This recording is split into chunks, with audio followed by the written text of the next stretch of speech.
Hey everybody, Alex Goff here, Goff Rugby Report, and checking in with Mike Friday to talk about the USA Men's Sevens team. They're in Madrid, and they finally got there. They're getting on the field, and they're kind of settling in. So this is Mike talking a little bit about what it takes just to get there and how they're feeling.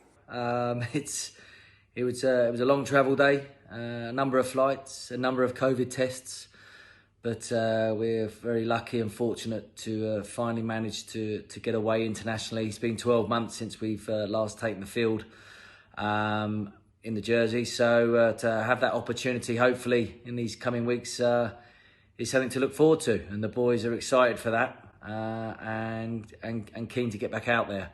But it's been a long road, and you know, the 16 boys that are here are very much looking forward to it. A mixture of up and coming talent, some emerging talent, and some experienced boys. So it's exciting times, and we're very keen to get back out there and represent.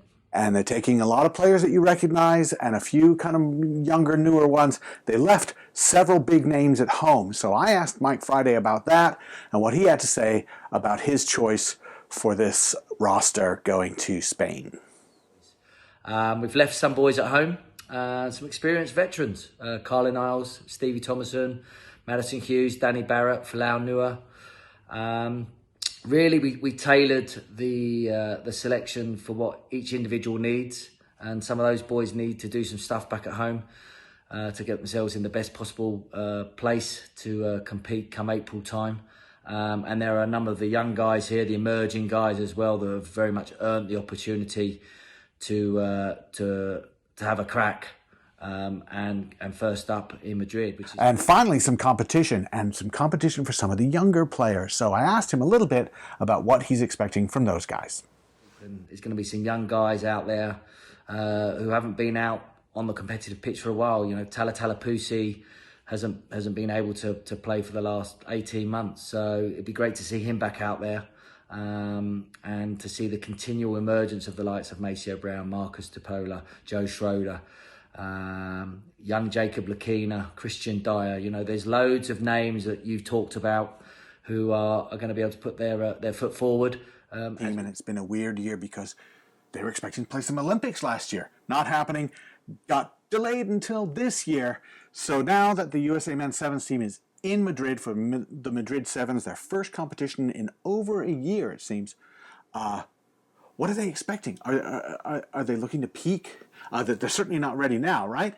So are they looking to peak for the Olympics or peak for Hong Kong? What do they want? What does Mike Friday want from all of this? He talks about that. No doubt we'll be rusty. I mean, it won't be like a typical February on the World Series where we would start to be hitting our straps. We're probably operating at kind of 70% of where we expect to be, where we want to be, where we need to be. In terms of physical preparation, in terms of probably match sharpness, and there will be some real rustiness out there, I'm sure, but that's a good thing. That means we can learn, we can move forward as we continue to move forward towards the Olympics, which is where we're all kind of pushing towards.